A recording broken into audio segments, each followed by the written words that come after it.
સમાચાર સાથે હું છું આપની સાથે દીક્ષિતા। ગૃહ રાજ્યમંત્રી હર્ષ સંઘવીના પિતા રમેશચંદ્ર સંઘવીનું નિધન થયું છે।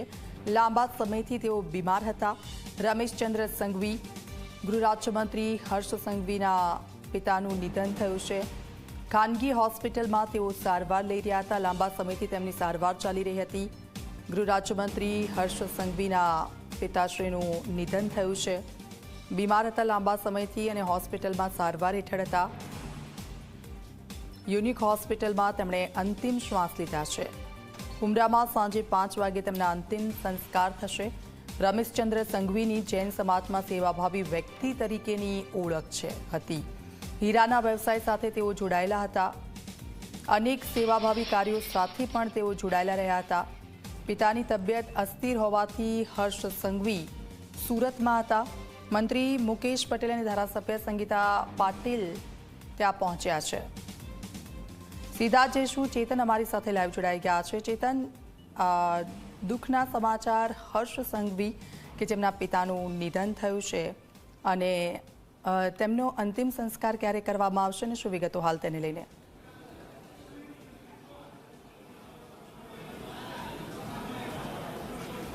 જી દીક્ષિતા, ખૂબ જ દુઃખની આ ઘટના ગણી શકાય। ખાસ કરીને રાજ્યના ગૃહમંત્રી હર્ષ સંઘવીના જે પિતા છે રમેશચંદ્ર સંઘવી પોતે ડાયમંડના બિઝનેસ સાથે સંકળાયેલા હતા। 72 વર્ષની તેમની ઉંમર હતી। છેલ્લા ઘણા સમયથી તેઓ બીમાર પણ રહેતા હતા અને કિડનીની પણ તેમને તકલીફ હતી। આ દરમિયાન છેલ્લા 3 દિવસથી તેઓ સુરત શહેરની જે યુનિક હોસ્પિટલ છે તે યુનિક હોસ્પિટલમાં તેમની સારવાર ચાલી રહી હતી। તે દરમિયાન આજે સવારના સમયે તેમને એટેક પણ આવ્યો હતો અને ત્યારબાદ તેમનું કરુણ મોત નીપજ્યું હતું। આ સમાચાર સાંભળતાની સાથે જ ભાજપના જે તમામ જે નેતાઓ છે તે નેતાઓ પણ દોડી આવ્યા હતા। આપ સીધા દ્રશ્યો જોઈ શકો છો।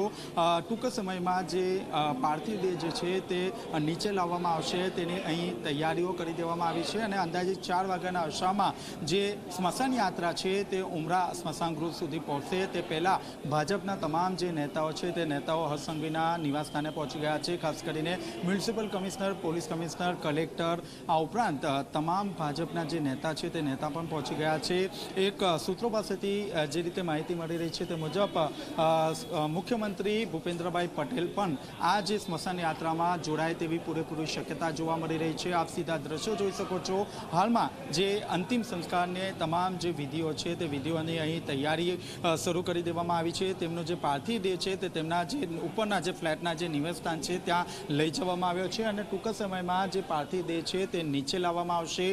મંત્રી મુકેશભાઈ પટેલ સહિતના તમામ જે ભાજપના જે નેતાઓ છે તે નેતાઓ અહીં હાજર છે। આપ સીધા દ્રશ્યો જોઈ શકો છો। આરોગ્ય કમિશનર સહિતના તમામ જે મ્યુનિસિપલ જે નગરપાલિકાઓ છે તે નગરપાલિકાઓના પણ તમામ જે નેતાઓ છે, જે અધિકારીઓ છે તે અધિકારીઓ અહીં જોવા મળી રહ્યા છે। પોલીસનો પણ કાફલો અહીં જોવા મળી રહ્યા છે। ખાસ કરીને 4 વાગ્યાના અરસામાં જે સ્મશાન યાત્રા છે તે તેમના નિવાસ સ્થાનેથી નીકળશે અને ઉમરા જે સ્મશાન ભૂમિ છે ત્યાં પહોંચશે। જી બિલકુલ, આભાર। આપની પાસેથી અપડેટ્સ લેતા રહીશું। તો ગૃહ રાજ્યમંત્રી હર્ષ સંઘવી કે જેમના પિતાએ અંતિમ શ્વાસ લીધા અને ત્યારબાદ તેમના પાર્થિવ દેહને થોડીક જ વારમાં લઈ જવામાં આવશે। 4 વાગ્યાની આસપાસ તેમના અંતિમ સંસ્કાર કરવામાં આવશે। ઘણા લાંબા સમયથી તેઓ બીમાર હતા। તબિયત તેમની અસ્થિર હતી અને તેમને હોસ્પિટલમાં દાખલ કરવામાં આવ્યા હતા। પિતાની તબિયત અસ્થિર હોવાથી હર્ષ સંઘવી સુરતમાં જ હતા અને આજે તેમણે અંતિમ શ્વાસ લીધા।